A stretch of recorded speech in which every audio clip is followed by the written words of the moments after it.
Esta es ya nuestra cuarta exposición temática sobre este tema tan importante.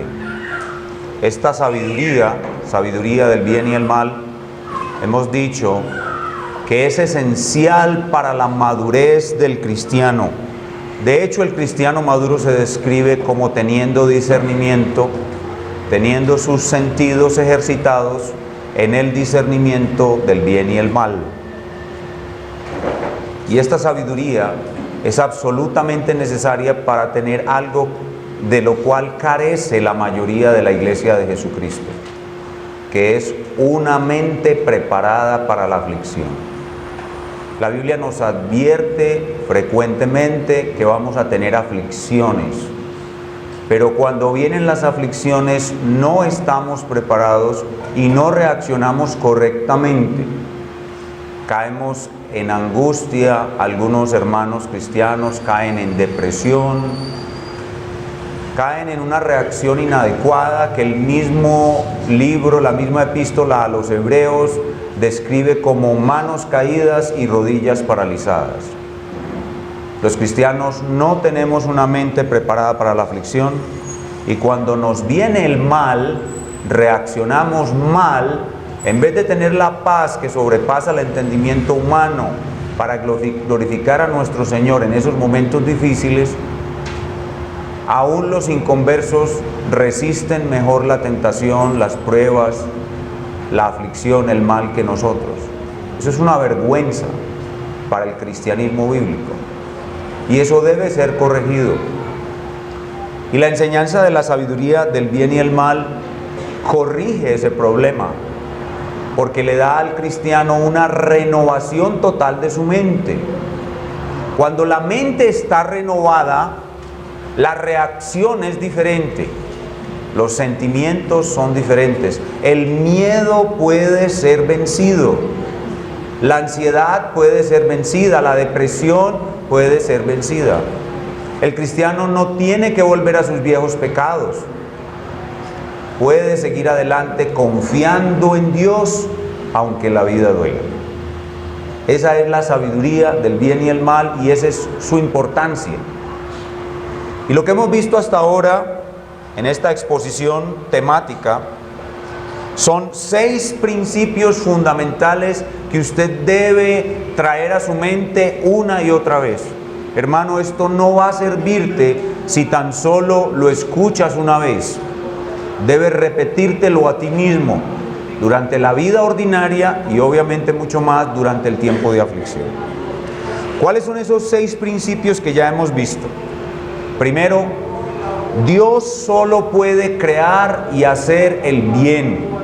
Dios solo puede crear y hacer el bien. Dios es bueno, pero en su sabiduría y en su infinita justicia, número 2, Dios permite el mal.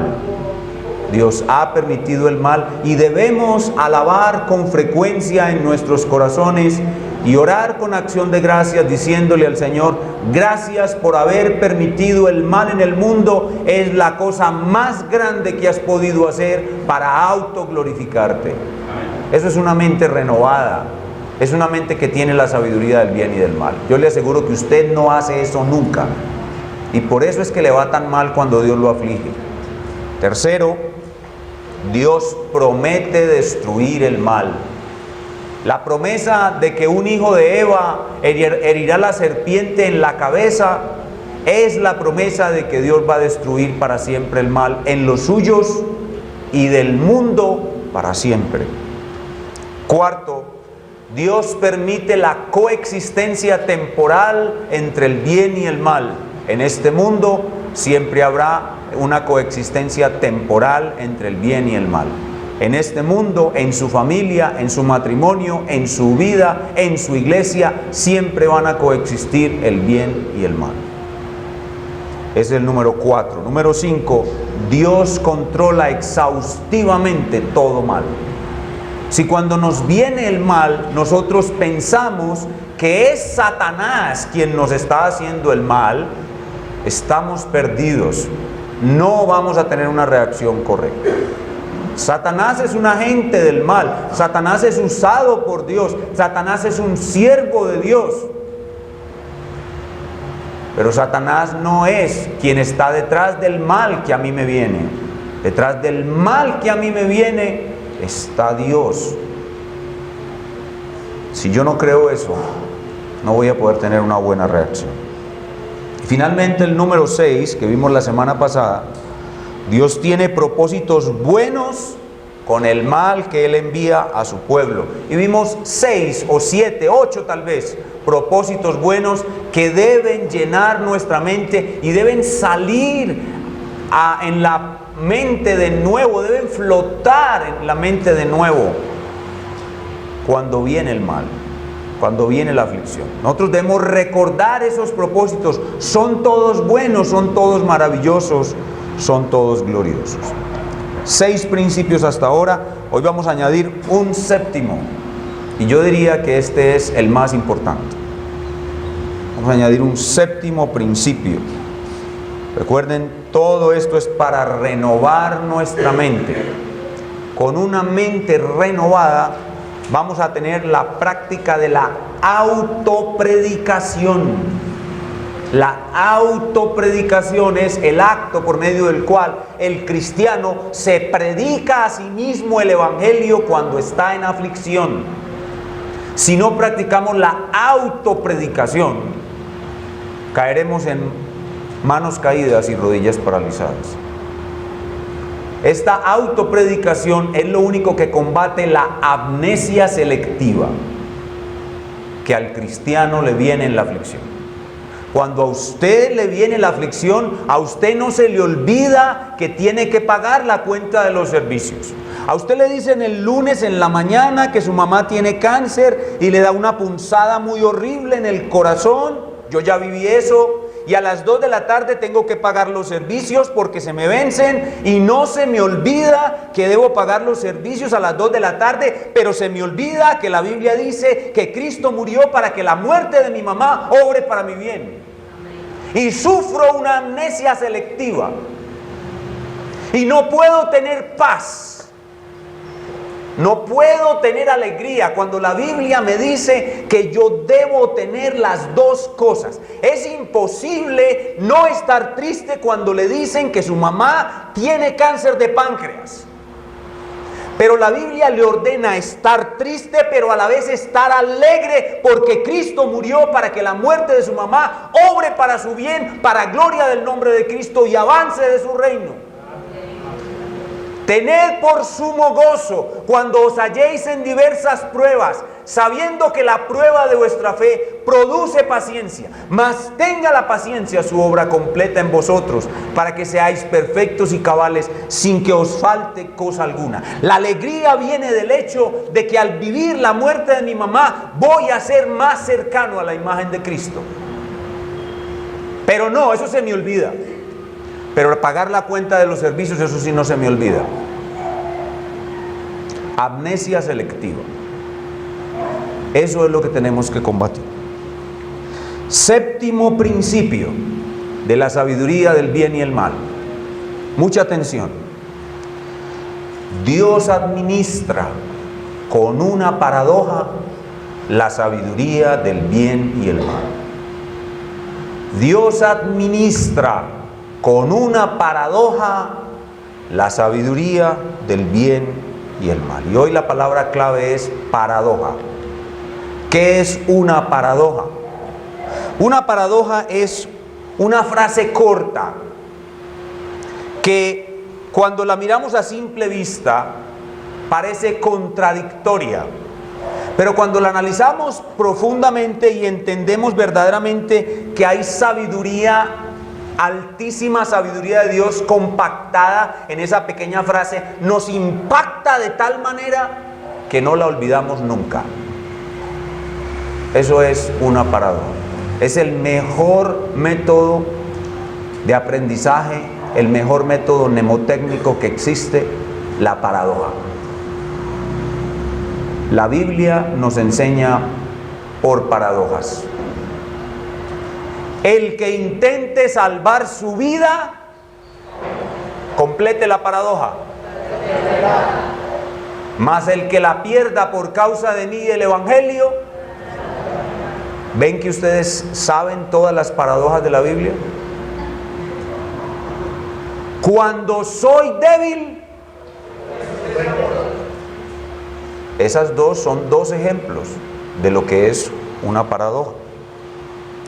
La enseñanza anterior, la que vimos la semana pasada, contenía la mitad de la paradoja de la sabiduría del bien y del mal. La semana pasada aprendimos la mitad de la paradoja. Y la mitad es que Dios usa el mal para bien. Esa es la mitad de la paradoja de la sabiduría del bien y del mal. Hoy vamos a ver la segunda mitad, el resto de la paradoja. Vamos a completarla. Escuchen bien la segunda parte de la paradoja. Dios usa el mal para bien en su pueblo. Esa es la primera mitad. Dios usa el bien para mal en los que no son su pueblo. Vamos a hacerla un poco más breve. Dios usa el mal para bien y el bien para mal. Otra vez. Dios usa el mal para bien y el bien para mal. Pastor, eso me suena duro. Eso me suena raro. ¿Cómo puede sustentar usted en la Biblia que Dios use el bien para mal en los que no son su pueblo? Más claro no lo puede enseñar la Escritura. Vayan conmigo al Salmo 92, en los versículos 6 y 7. Salmo 92, versículos 6 y 7. Salmo 92, versículos 6 y 7. Dice la palabra de Dios: el hombre necio no sabe, y el insensato no entiende esto. Cuando brotan los impíos como la hierba, y florecen todos los que hacen iniquidad, es para ser destruidos eternamente. Pregunto, ¿tengo que explicarle a usted este versículo? Yo creo que si no se lo explico, le enseño más que si se lo explico. Vamos a volver a leerlo. El hombre necio no sabe, y el insensato no entiende esto. Cuando brotan los impíos como la hierba y florecen todos los que hacen iniquidad, es para ser destruidos eternamente. Punto. Veamos otro texto. Salmo 69, versículo 22. Salmo 69, 22.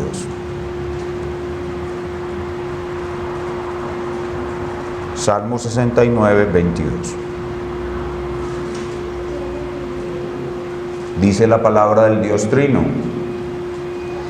sea su convite delante de ellos por lazo, y lo que es para bien por tropiezo.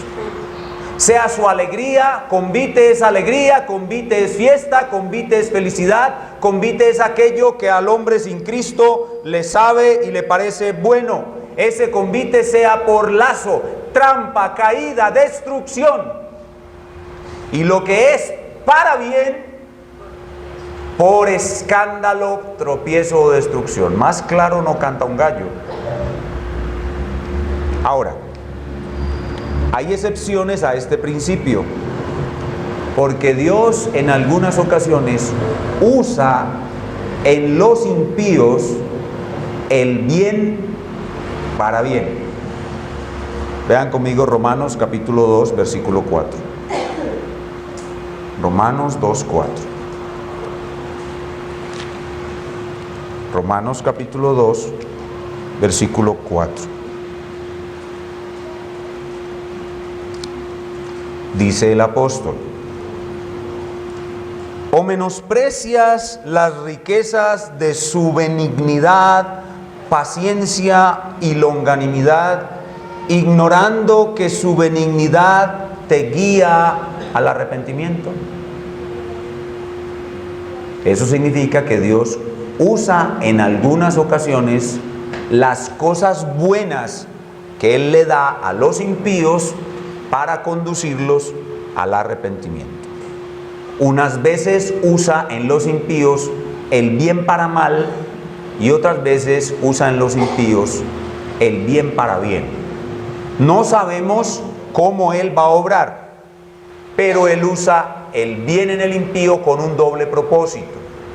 A veces para destruirlo y a veces para salvarlo. Solo Él sabe cuál de las dos opciones hará operativa, cuál de las dos opciones se cumplirá. Pero a pesar de que la Biblia enseña eso claramente, el hecho de que Dios en su sabiduría del bien y del mal le envíe bien a mucha gente mala, eso tiene un efecto desalentador sobre su pueblo, especialmente cuando al mismo tiempo a los buenos, es decir, a los creyentes, aunque nosotros sabemos que ni siquiera nosotros los creyentes somos del todo buenos, pero tiene un efecto desalentador para el creyente cuando Dios le envía bien al malo y mal al bueno. O sea, cuando se vive en carne propia la paradoja de la sabiduría del bien y del mal. Es difícil para el pueblo de Dios ver que los malos prosperan y que los buenos, es decir, los creyentes, que somos semi buenos, tenemos grandes dificultades y pasamos grandes trabajos en este mundo. En otras palabras, es difícil para el pueblo de Dios mantenerse firme en la fe, no decaer, no dudar de la justicia, no dudar de la sabiduría de Dios, no dudar de la bondad de Dios cuando a nosotros los cristianos nos está yendo muy mal y a las personas que andan en el mal les está yendo muy bien. En otras palabras, no es difícil ser un buen cristiano cuando estamos viviendo en vivo y en directo la paradoja de la sabiduría del bien y el mal. Y para aliviarnos de ese mal, para aliviarnos de ese desaliento, para aliviarnos de esa mala reacción, Dios nos dio el Salmo 73. El Salmo 73 es la cura para el efecto desalentador que tiene en la vida de los cristianos el vivir la paradoja de la sabiduría del bien y del mal. ¿Quién es el autor del Salmo 73? Es un varón llamado Asaf. ¿Quién fue Asaf? Asaf fue un levita, cantor y músico en los días de David y Salomón. Fue un grande en el reino de Dios, compuso 12 salmos que quedaron registrados para toda la eternidad en la Escritura, y él era el director del coro del templo. Era un grande definitivamente. El Salmo 73 se escribió en un contexto muy particular. Había mucha riqueza en Israel. Los días de Salomón fueron de tanta riqueza que la plata no tenía ningún valor. Y allí, algunos que en Israel eran pobretones, de un momento a otro se volvieron ricos. Los malos e impíos de Israel se hicieron ricos. Esos malos e impíos, mientras no se hicieron ricos, profesaron cierta piedad y cierta adhesión al Dios de Israel. Pero cuando se hicieron ricos, mostraron lo que realmente son. Así que el Salmo 73 nos muestra la dolorosa experiencia que tuvo Asaf al ver al malo recibir el bien y al bueno recibir el mal. Y el malo, el bueno que recibía el mal era él mismo, era Asaf mismo. Y esa experiencia de vivir la paradoja de la sabiduría del bien y el mal lo llevó a dudar de la bondad de Dios, de la justicia de Dios y de la sabiduría de Dios. Y eso es lo que le sucede a todo cristiano cuando entra en amnesia selectiva. duda de la sabiduría de Dios, de la bondad de Dios, de la justicia de Dios, duda que Dios esté haciendo algo con él, duda que Dios esté autoglorificándose o avanzando su reino cuando le envía el mal. Y por eso el nombre de Dios, en vez de ser glorificado, es blasfemado por medio de nosotros. Así que, ¿de qué trata el Salmo 73? Trata de la paradoja de la sabiduría del bien y el mal. Ese podría ser el título con el cual podríamos bautizar, con todo respeto lo digo, bautizar al Salmo 73. La paradoja de la sabiduría del bien y el mal. Y en el Salmo vemos cómo Asaf vive esa difícil situación. Él vivió esa situación tan tremenda, se sintió desalentado, decepcionado, como decimos en nuestro argot popular, a punto de tirar la toalla. Y después de que vivió todo esto, como Dios siempre ha prometido, que no dejará para siempre caído a ninguno de sus hijos, lo levantó. Dios levantó a Asaf. Y por eso, cuando el Espíritu Santo le dio la orden de escribir lo que vivió, Asaf se apresura a corregir su error. Su error fue dudar. Lo contrario a la fe es dudar. O sea que Asaf era, como la mayoría de todos nosotros, un creyente dudante. Un creyente dudante. Era creyente porque era un verdadero cristiano, pero con frecuencia en su vida duda del amor, duda de la bondad, duda de la justicia y duda de la sabiduría de Dios.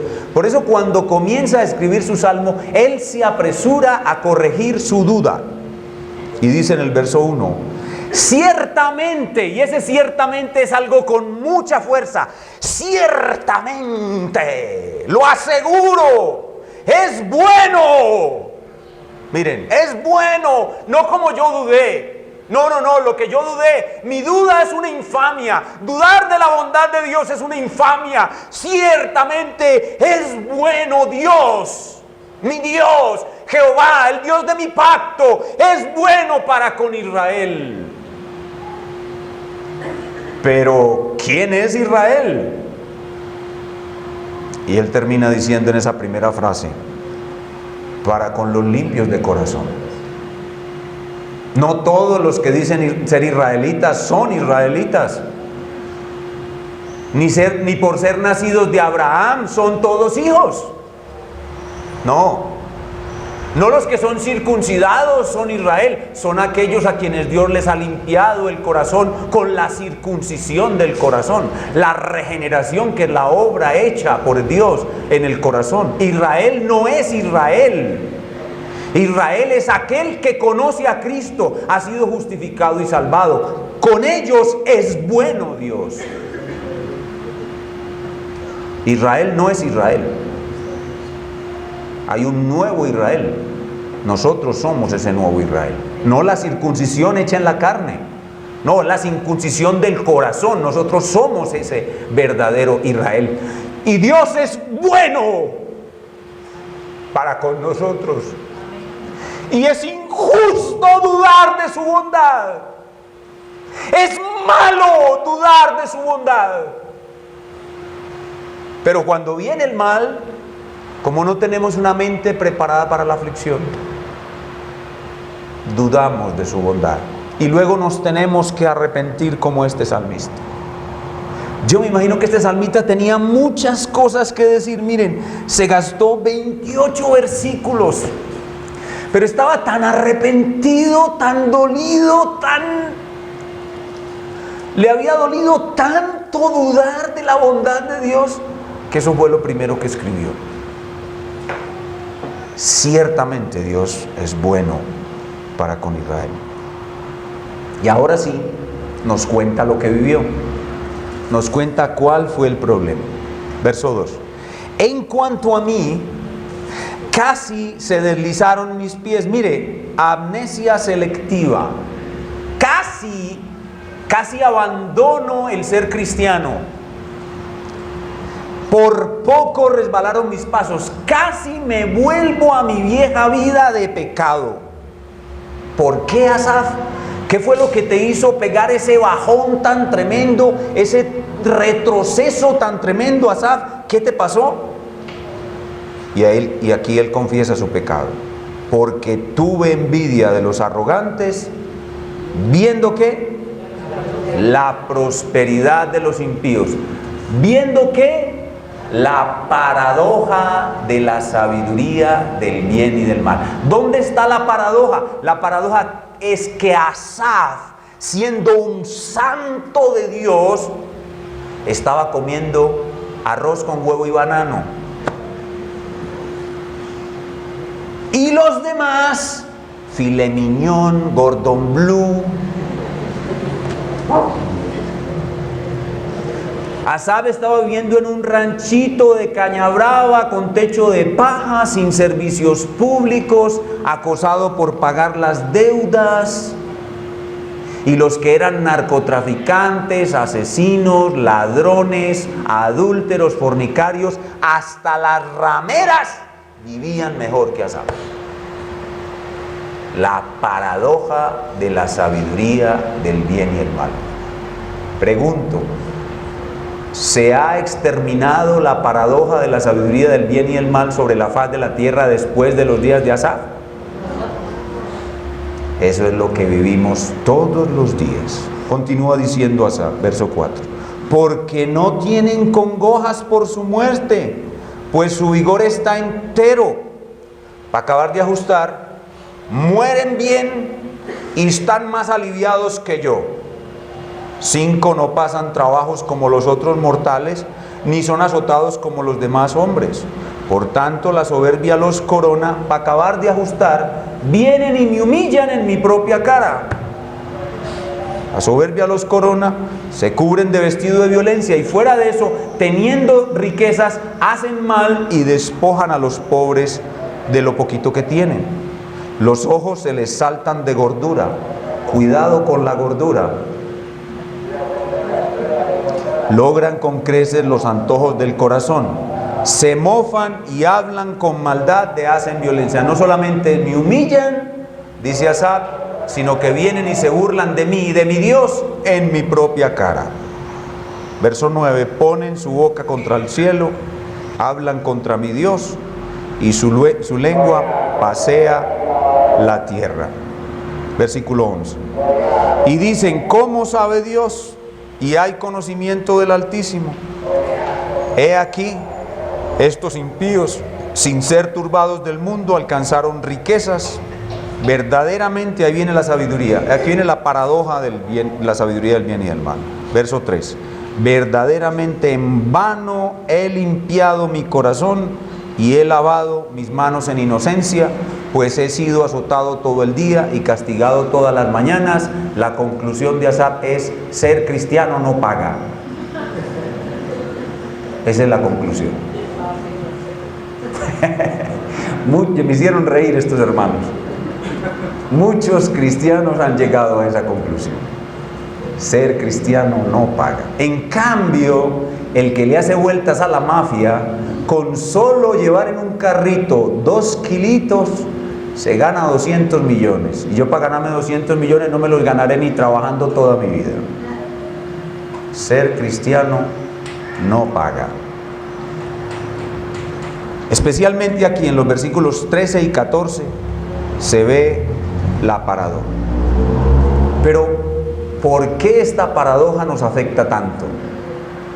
Esta paradoja nos afecta tanto, primero que todo, porque tenemos una vista muy corta y solo miramos las cosas terrenales. Si tuviéramos una vista de águila que puede mirar al futuro, esto no nos afectaría tanto, como vamos a ver enseguida. Y en segundo lugar, esto nos afecta tanto porque nosotros, a pesar de que somos cristianos, hermanos, todavía amamos mucho este mundo y amamos mucho nuestra propia vida en este mundo. Así que cualquier cosa de este mundo que Dios nos quita para hacernos un bien, nos afecta demasiado y nos lleva a pensar que Dios, en vez de hacernos un bien, ya sabemos que Él no puede hacer el mal, nos está haciendo un mal. Somos engañados por ese exceso de amor por nosotros mismos y ese exceso de amor por nuestra vida en este mundo. Pero Dios no dejó a Asaf sucumbir en el engaño. Dios lo levantó y le dio un remedio para aliviarlo de esta aflicción. Y ese remedio yo lo he llamado la máquina del tiempo. La máquina del tiempo. ¿Cuál fue la forma como Dios hizo que Asaf se aliviara de este efecto dañino que le produjo la paradoja de la sabiduría del bien y del mal? Lo metió en la máquina del tiempo, señaló el año 3000 y pico y lo llevó al día del juicio final.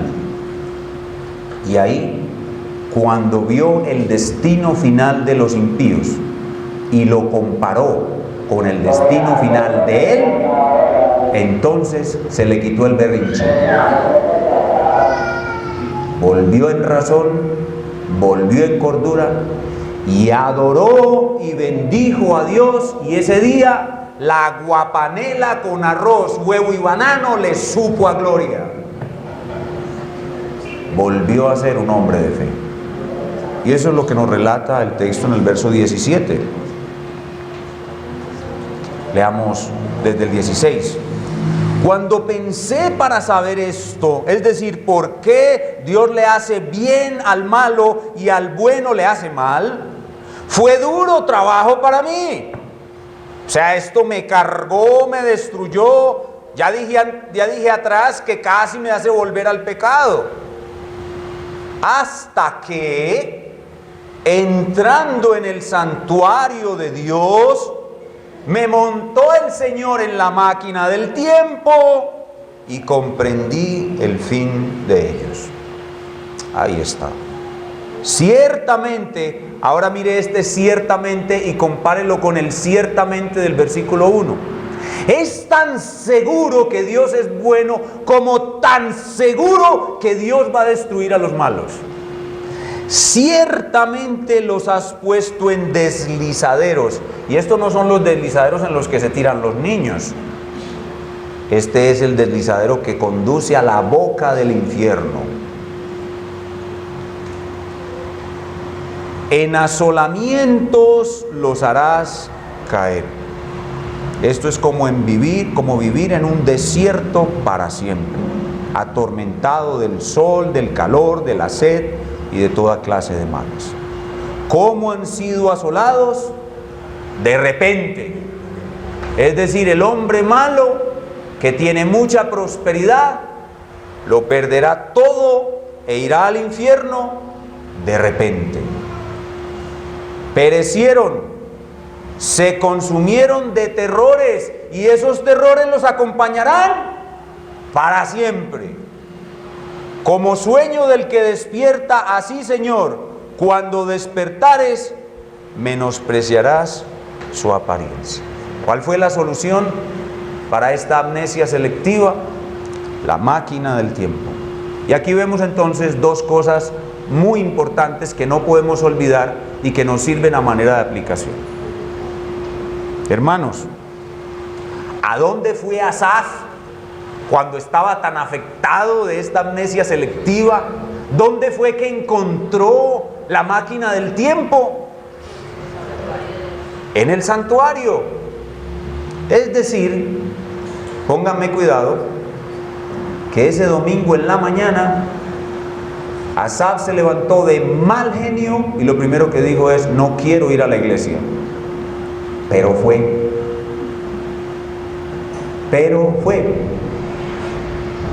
Y mire lo que encontró allí: la solución a su problema.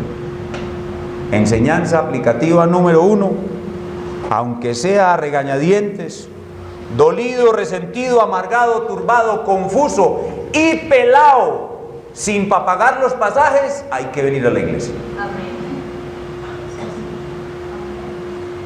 Y segunda aplicación es que Asaf, antes de entrar a la iglesia, supo que Dios le exigía ir a la iglesia.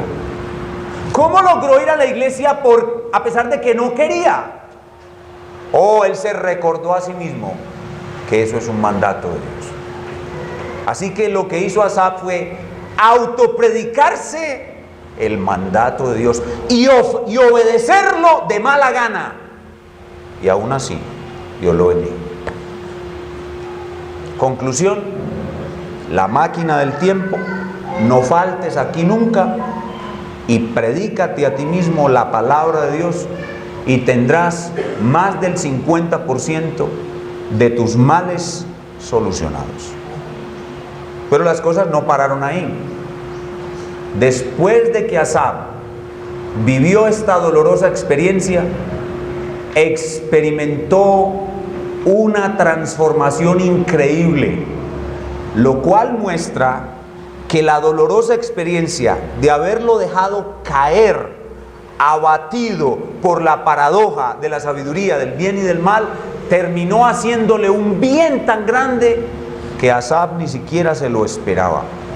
Es decir, que Asaf experimentó una gran bendición con esa caída que tuvo al ser abatido por la paradoja de la sabiduría del bien y del mal. Vean esa transformación en el verso 25. Asaf experimentó una transformación impresionante. Dice el verso 25: ¿a quién tengo yo en los cielos sino a ti? Y fuera de ti nada deseo en la tierra. La transformación consiste en que Asaf hasta ese momento no tenía un corazón unificado. Pastor, ¿a qué se refiere usted con un corazón unificado? Nuestro corazón todavía es muy mundano y desea muchas cosas. Y porque anda deseando fervientemente muchas cosas, es que cuando Dios le quita alguna de ellas, le va tan mal.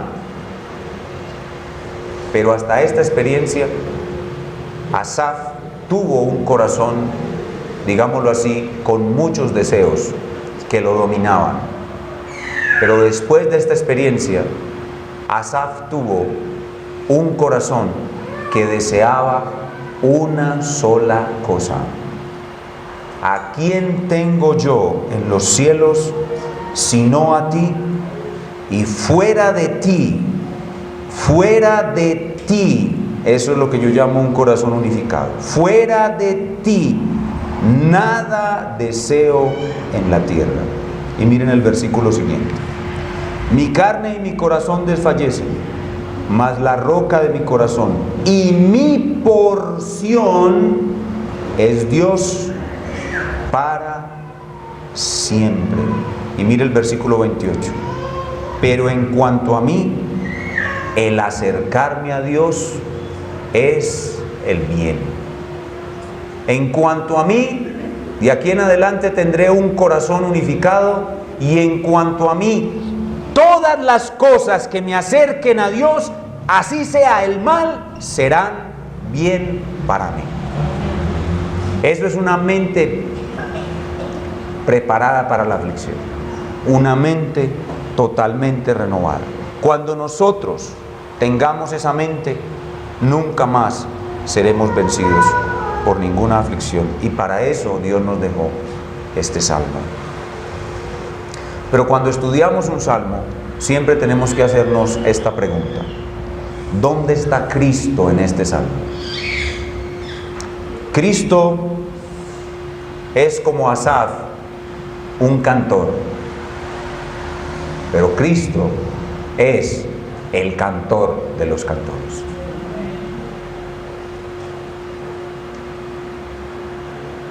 Y Cristo es el único hombre bueno que ha recibido el mal.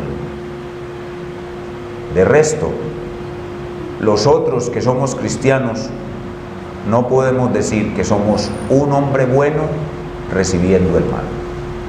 Solo Cristo es un hombre bueno recibiendo el mal.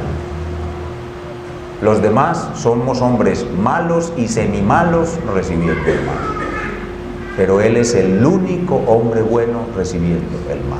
Y gracias a eso, a que hubo un hombre bueno que recibiera todo el mal que hombres malos pero elegidos por Dios merecen, es que el mal es destruido para siempre en aquellos por quienes Cristo murió. El hecho de que haya un hombre bueno que recibe el supremo mal en sustitución por los suyos, hace que esos hombres malos se conviertan en buenos y todo el mal que todavía les queda por sufrir en esta vida siempre se convierta en bien. Así que este salmo habla de Cristo, el único hombre bueno que realmente recibió el mal que merecen los suyos para librarlos del mal para siempre. ¿Cuál es entonces la conclusión de lo que hemos aprendido hoy? Voy a resumir todo lo que he enseñado hasta hoy en 3 paradojas. Espero que les haya gustado la paradoja. ¿Les gustó la paradoja? Bueno, ahora voy a resumir todo lo que he enseñado en 3 paradojas. Presten mucha atención, si quiere apúntelas, memorícelas y úselas como instrumento de meditación y oración. Recuerde que si usted no medita y ora con estas cosas, ningún cambio, ninguna renovación en su mente recibirá. Resumo todo lo que he enseñado de la sabiduría del bien y del mal en 3 paradojas. Primera, Dios permite el mal sin crearlo. Dios permite el mal sin crearlo. Segunda paradoja, Dios manipula el mal sin tocarlo. Dios manipula el mal sin tocarlo. Y 3, Dios usa el mal para bien y el bien para mal. Dios usa el mal para bien y el bien para mal. Ahí las tienes. Ahí tienes 3 frases cortas, al parecer contradictorias, pero que cuando las meditas profundamente sabrás que hay sabiduría compactada en ellas y te impactarán tanto que nunca las olvidarás por el resto de tu vida. Y medita, medita y medita, ora en estas y podrás solucionar el gran problema del cristianismo. Y es que tenemos un espíritu a la verdad dispuesto, pero un pensamiento muy débil. El espíritu a la verdad está dispuesto, pero nuestro pensamiento es muy débil. Pero si usamos la palabra de Dios que nos ha sido predicada y oramos al espíritu por su llenura, Él fortalecerá con poder nuestro hombre interior por su espíritu. Seremos hombres y mujeres capaces de glorificar a Dios aún en medio de las pruebas, aún en medio de un mundo donde la paradoja de la sabiduría del bien y del mal continuará hasta que Cristo venga y la destruya.